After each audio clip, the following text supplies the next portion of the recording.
요즘 사순절 세일의 특세를 갖고 있습니다.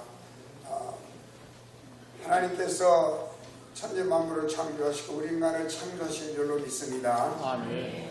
우리가 이 세상에 존재하는 것이 우연히 존재했다고 생각하는 사람은 아마 다윈의 진화론을 쉽게 받아들일 것입니다. 그러나 하나님이 창조주 되심을 믿는 그러한 사람들은 다윈의 진화론을 받아들일 수 없습니다. 원숭이가 사람이 되고 아메바가 되면서 각종 생물이 된다는 것을 어떻게 받아들일 수 있습니까? 이 세상 모든 것들이 존재하는 이유가 반드시 있기 마련인데 하나님께서 우리를 창조하셨다라고 우리가 믿으면 하나님 우리를 이 땅에 존재하게 하신 목적이 분명히 있는 줄로 믿습니다.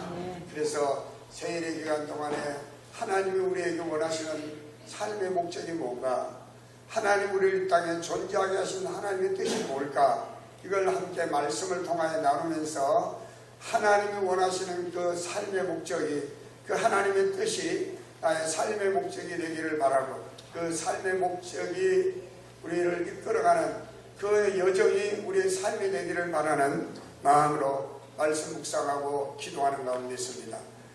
특별히 네 가지 점을 이제 생각해 보게 되는데요. 물론 제가 우리 교회에 와서 사순절마다 목적이 이끄는 삶, 목적 있는 삶, 이런 주제를 가지고 특별 기도회를 갖고 있습니다. 물론 이제 이 내용은 이제 새들교 교회 리고렌 목사님 교회에서 사용했던 그 교재를 제가 편집해서 사용했다는 말씀을 이미 드렸고, 그 말씀이 너무나 좋고 오늘 우리가 그 말씀을 그대로 우리가 이제 알고 실천한다고 하면 하나님이 기뻐하시는 우리 모두의 삶이 될 줄로 믿습니다. 첫째는 우리가 이 땅에 존재하는 목적, 우리 삶의 목적은 하나님을 기쁘시게 하는 것이라고 말씀드립니다. 하나님을 기쁘시게 해드리는 것. 우리가 하나님을 어떻게 하면 기쁘게 해드릴까? 바로 이것이 바로 예배인 것이죠. 예배는 나를 위한 것이 아니라 하나님을 위한 것인 줄로 믿습니다. 그래서 예배를 드릴 때 여러분들 어떻게 하면 하나님이 기뻐 받으시는 예배가 될 것인가? 여기에 여러분들이 항상 마음을 두시고 예배를 드린다고 하면 그 예배가 하나님 받으시고 또 우리의 삶 전체가 하나님을 기쁘시게 하게 될 때 우리 삶이 곧 예배가 되어질 줄 믿습니다. 그런 면에서 예배는 우리 삶의 부분이 아니라 우리 삶의 전부라고 말할 수 있고 우리 삶이 우리의 모든 생활이 예배적 삶이 되어야 된다고 말씀드릴 수 있습니다. 두 번째, 하나님 우리를 이 땅에 존재하신 목적은요, 하나님의 자녀로 우리를 이 땅에 존재케 하신 것입니다. 모든 인간의 하나님의 형상으로 지음받은 인간이지만 하나님 말씀을 거역하고 죄를 지음으로 죄인이 되어버렸어요. 하나님의 자녀가 아니라 이제 마귀의 종로로 하고 죄의 종로로 하게 되었습니다. 하나님께서 본래 지으셨을 때 우리 인간을 특별히 지으시고 심히 보시기에 좋았더라. 그리고 에덴 동산을 낙원을 세우셔서 그곳에 우리 인간을 행복하게 살게 하셨지만 우리 인간은 하나님의 뜻을 거역하고 제 마음대로 살다가 결국은 그 에덴에서 추방되어버리고 하나님의 자녀로 누려야 할 복을 다 누리지 못하고 저주의 대상이 되고 말았죠. 그러나 하나님은 우리 인간을 향하신 사랑이 있기에 독생 예수를 이 땅에 보내셔서 예수 그리스도를 십자가에 매달아 놓으시고 그 피를 다 쏟아주심으로 그 피값으로 우리를 죄산 받게 하시고 우리를 구원하셔서 자녀가 되게 해주신 줄로 믿습니다. 하나님은 자녀들이 모여있는 이 공동체를 하나님은 가족으로 삼으셨습니다. 오늘 교회는 어떤 곳이냐? 교회는 건물이 아니고 교회는 하나님의 가족 공동체인 걸 믿으시길 바랍니다. 예수 그리스도를 구주로 믿고 하나님을 아버지로 부르는 하나님의 자녀들의 이 모임이 바로 교회인 것을 믿으시기 바랍니다. 여러분, 이 공동체, 하나님이 우리가 이 공동체 생활을 하도록 하나님은 우리를 존재케 해 주신 것입니다. 물론 이 세상 모든 사람들을 다 물론 구원하시고 그들 모든 인간들은 다 하나님의 자녀 삼으셔서 하나님의 가족 공동체 속에 들어가기를 원하지만 귀가 있어도 듣지 못하고 깨닫지 못하는 자들은 하나님의 이 간절한 소원을 외면한 채 세상으로 향하고 있는 것이죠. 그러나 여러분, 우리가 이 하나님의 가족 공동체 생활 속에서 우리가 가족 구성으로서 어떻게 생활해야 될 것인가를 함께 고민하며 가장 중요한 것은 사랑이라는 말씀을 드렸습니다. 할렐루야. 여러분, 가족에서 가장 중요한 것이 무엇일까요? 하나님이 친히 우리에게 보여주신 것은 바로 사랑이라는 걸 말씀하고 계십니다. 물론 사랑에는 세상적인 사랑도 있습니다. 남녀 간의 에로스도 있고 친구 간의 우정의 사랑도 있고 부모 자식 간의 사랑도 있습니다. 그러나 영원하고 초월적이고 변함없는 무조건적인 사랑, 바로 그 아가페의 사랑으로 사랑하는 것이 바로 하나님의 가족 공동체인 것을 믿으시기 바랍니다. 그럼 우리가 하나님의 가족된 이로서 하나님 앞에 제일 먼저 기도해야 될 것은 하나님, 내가 사랑의 사람이 되기를 원합니다. 내 마음속에 사랑의 불꽃이 타오르기를 원합니다. 할렐루야. 여러분, 우리 오정 이 가족, 하나님의 가족 공동체에 누구든지 들어와서 이곳에서 잠시라도 머무르는 사람들이 느낄 수 있어야 되는 것은, 사랑이 넘치는구나. 그래야 여기가 하나님의 가족 공동체고 여기가 지상의 하나님의 천국인 줄 믿으시기 바랍니다. 여러분의 가정에 사랑이 넘쳐나 그 가정에 정말 하나님을 모시는 가정천국을 이루게 되기를 축복합니다. 그리고 이 가족 공동체를 우리가 이루기 위해서는 자기를 겸손히 낮추고 남을 높여주고 그리고 남을 존중하고 남을 배려하는 이런 마음가짐이 우리에게 필요한 줄로 믿습니다. 세 번째, 하나님께서 우리를 존재하게 하신 하나님의 존재, 우리의 존재 이유, 즉 우리의 삶의 목적은 여러분 그리스도를 닮도록 우리를 존재케 하신 줄로 믿습니다. 예수님은 참 사람으로 이 땅 가운데 오신 분이신 줄 믿습니다. 예수 그리스도를 닮지 않고는 참 사람됨 누릴 수 없습니다. 이 땅에 많은 사람이 있지만 사람답게 살아가는 사람이 있고 사람답지 못하게 살아가는 사람이 있습니다. 여러분, 사람답게 살아가는 길이 뭘까요? 성경은 우리에게 바로 예수 그리스도를 닮는 길이라고 말하고 있습니다. 예수 그리스도를 본받는 길. 그리고 마지막으로 우리에게 존재케 하시는 하나님의 뜻은, 우리 삶의 목적은 사명을 위해서 우리가 존재한다는 것입니다. 하나님이 우리 각자를 하나님이 불러주시고 창조하시고 불러주시고 자녀 삼아주신, 그리고 우리로 하여금 그리스도를 닮아가게 하신 하나님의 궁극적인 뜻은 우리에게 사명을 감당하게 하기 위함입니다. 오늘 세 번째 그 목적인 그리스도를 닮도록, 저 그리스도를 본받아, 오늘 읽어드린 이 본문의 말씀 보면 사도 바울은 고린도 교회 성도들에게 내가 그리스도를 본받은 것처럼 너희도 나를 본받기를 원한다, 이렇게 말했습니다. 그러나 저는 이렇게 말씀드리고 싶습니다. 바울이 그리스도를 본받은 것처럼 우리도 그리스도를 본받는 자가 됩시다. 할렐루야. 네. 저는 본받을 게 별로 없는 목사이기 때문에 바울 사도같이 위대하지도 못하고 바울 사도처럼 훌륭하지도 못하기 때문에 저는 성도님들에게 이렇게 부탁의 말씀을 드리고 싶습니다. 제가 그리스도를 본받고자 하는 것처럼 여러분도 그리스도를 본받으십시오. 할렐루야. 고린도 교회는 여러 가지 문제가 많았던 교회입니다. 파벌의 문제가 있습니다. 심지어는 그리스도파, 베드로파, 아볼로파, 바울파하며 파당이 많았습니다. 그래서 하나님이 가족 공동체가 하나가 되어야 됨에도 하나 되지 못하는 모습들이 이 고린도 교회에 있습니다. 바울은 여러 가지 권면의 말씀을 통해서 이 고린도 교회를 하나 되게 하는데 노력을 많이 했습니다. 그리고 이 고린도 교회는요, 음행의 문제가 있었습니다.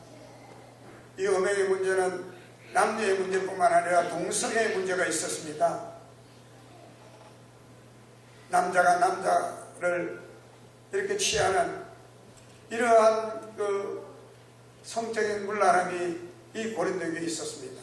오늘 우리 시대도 이런 일들이 있습니다. 어떤 나라는 법으로 이것을 허용하는 나라가 있고, 최근에 우리나라에도 이런 움직임이 있습니다. 이건 성경에서 하나님 앞에 죄 짓는 것이라고 분명히 말씀하고 있습니다. 하나님의 창조의 법칙을 위배하는 것이기 때문에 그렇습니다. 그리고 결혼과 독신의 문제, 이것이 또한 이 고린도 교회에는 심각한 문제였습니다. 바울처럼 독신으로 살아야 되느냐 아니면 결혼을 해야 되느냐 하는 그런 문제가 있었습니다. 그리고 뿐만 아니라 우상의 제물을 먹어야 되느냐 말아야 되느냐, 그리고 우상 숭배의 문제가 있습니다. 이 고린도에는 그리스와 로마 시대에 신전들이 많이 세워지셨고, 그런 로마 황제 흉상을 세워놓고 그 흉상 앞에 절을 하도록 했습니다. 이런 우상 숭배의 문제 앞에 어떻게 신앙적으로 대처해 나가야 되는지 바울은 세세하게 이 고린도교회 성도들을 권면하는 말씀이 고린도 전서인 것입니다. 바울은 이러한 권면을 하면서 이렇게 말을 하고 있는 것입니다. 내가 그리스도를 본받은 것처럼 여러분도 나를 본받으십시오. 저는 중간에 싹 잘라서 그리스도를 본받는 자가 되면 여러분 모든 문제로부터 자유함을 입고 교회 공동체가 하나가 되고 정말 하나님이 기뻐하시는 성숙한 그리스도인의 반열에 세워질 수 있음을 말씀하고 있다고 믿습니다. 그러한 점에서 오늘 저는 우리가 어떻게 하면 그리스도를 본받는 자가 될 수 있을까? 오늘 성경 말씀을 통해서 주시는 주님의 음성을 듣게 되시기를 바랍니다.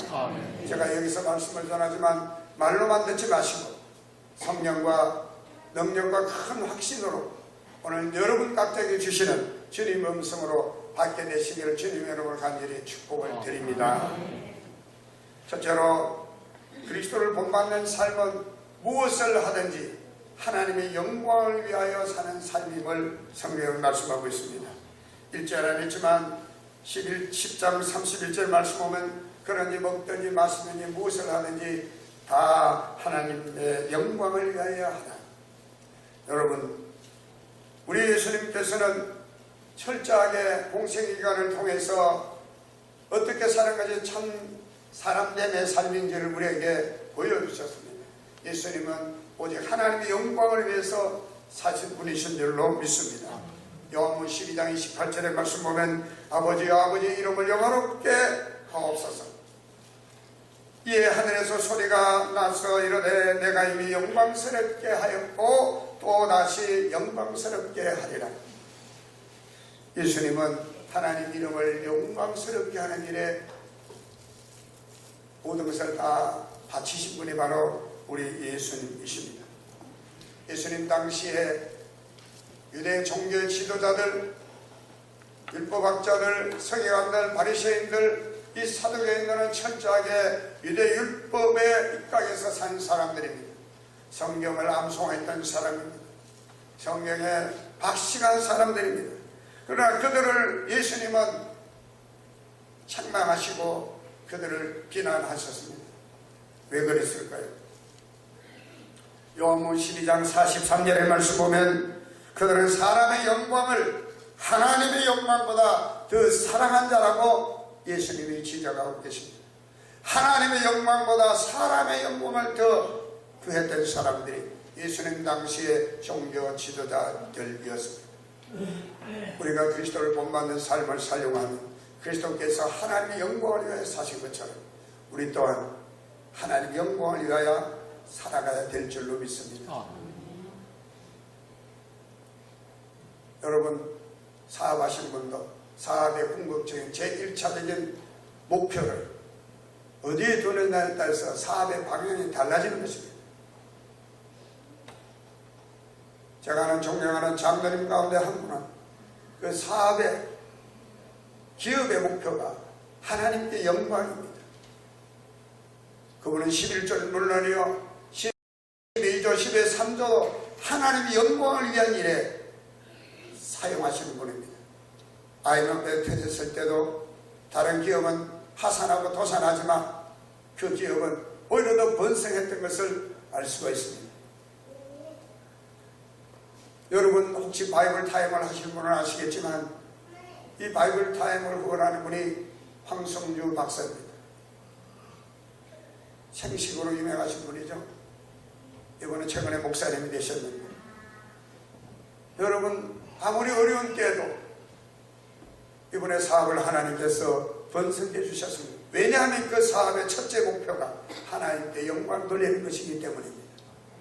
여러분, 우리가 사업가가 아니라 하더라도 우리가 일상의 삶 가운데 오늘 성경은 뭐라고 말하고 있습니까? 심지어는 먹는 것까지, 심지어는 마시는 것까지 뭘 위해서 하라? 하나님의 영광을 위해서 하라. 할렐루야. 마태복음 5장 16절에 말씀 보면 예수님께서 이렇게 말씀하고 계십니다. 이같이 너희 빛이 사람 앞에 비치게 하여 그들로 너희 착한 행실을 보고 하나님 아버지께 영광을 돌리게 하라. 오늘 그리스도를 따르는 그리스도의 제자들이 우리들을 향하여 주님께서 말씀합니다. 너희 형실을 보고 사람들로 하여 하나님 아버지께 영광을 돌리게 하라. 오늘 이것은 우리에게도 동일하게 주시는 주님의 명령인 것을 믿으시기를 바랍니다. 요한복음 15장 8절의 말씀 보면 너희가 열매를 많이 맺으면 내 아버지께서 영광을 받으실 것이요 너희는 내 제자가 될 것이다. 여러분, 그리스도를 닮아가는 사람, 그리스도를 본받는 사람은 다른 말로 하면 그리스도에게 붙어있는 사람입니다. 포도나무이신 그리스도에게 접붙임 받은 자, 그들이 바로 저와 여러분들인 줄 믿습니다. 열매를 맺고 그 열매를 통해서 하나님께 영광을 돌리는 삶을 살아가는 자들이 바로 그리스도의 제자된 저와 여러분인 것을 고백할 수 있게 되시기를 바랍니다. 물론 우리가 어떤 열매를 맺어야 하겠습니까? 하나님이 기뻐 받으실 만한 열매, 하나님이 영광 받으실 만한 열매를 맺어야 될 줄로 믿습니다. 우리가 성령 충만하면 성령이 우리로 하여금 세상과 구별된 그리스도인으로서 거룩한 열매를 맺게 하실 것입니다. 두 번째로 성경은 그리스도를 본받는 삶에 대해서 많은 사람의 유익을 구하는 삶이라고 말씀합니다. 고린도전서 10장 24절과 33절에 이런 말씀이 있습니다. 누구든지 자기의 유익을 구하지 말고 남의 유익을 구하라. 나와 같이 모든 일에 모든 사람을 기쁘게 하여 자신의 유익을 구하지 아니하고 많은 사람의 유익을 구하여 그들로 구원을 받게 하라. 여러분, 우리 예수님 어떤 삶을 살으셨습니까?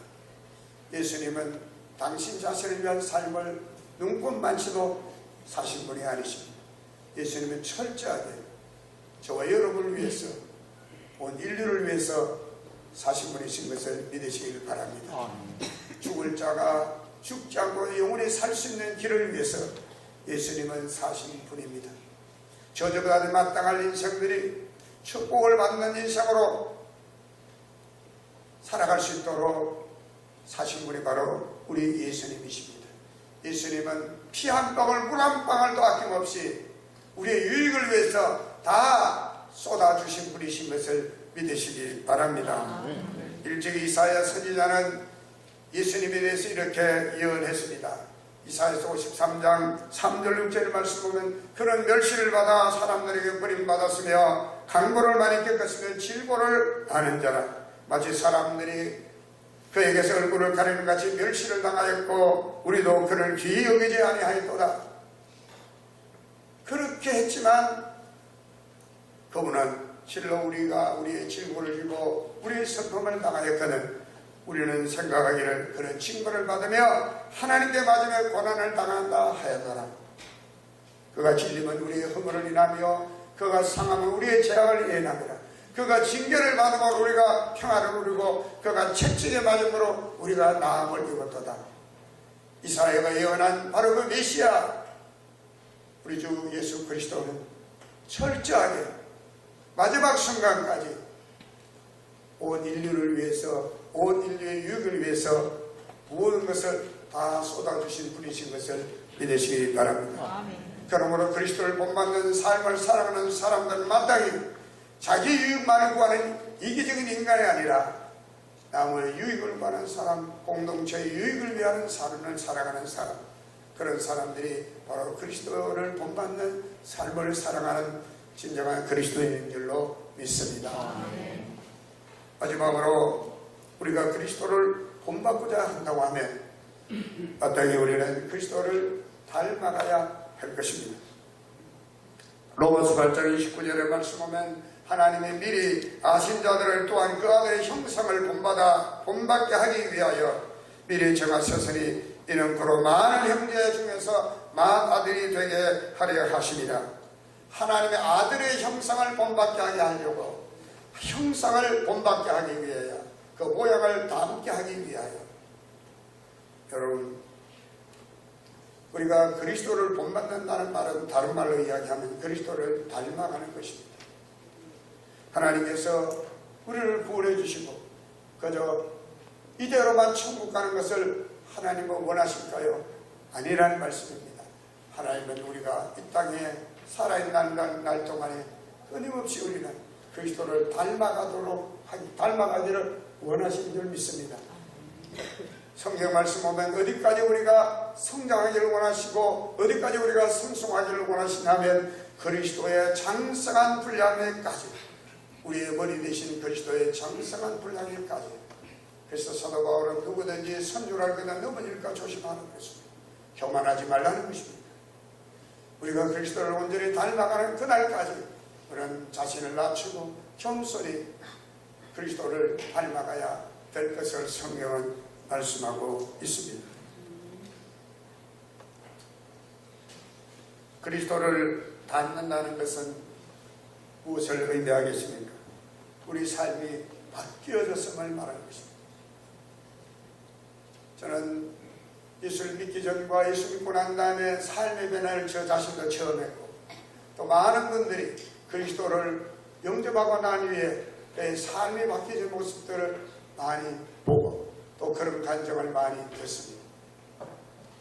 그리스도인이라고 하면 마땅히 그리스도를 본받는 자가 되어야 될 것입니다. 그리스도의 제자라고 하면 마땅히 그리스도를 본받는 자가 되어야 합니다. 요한복음 13장 15절에 내가 너에게 행한 같이 너희도 행하게 하려고 너에게 내가 본을 보였노라 말씀합니다.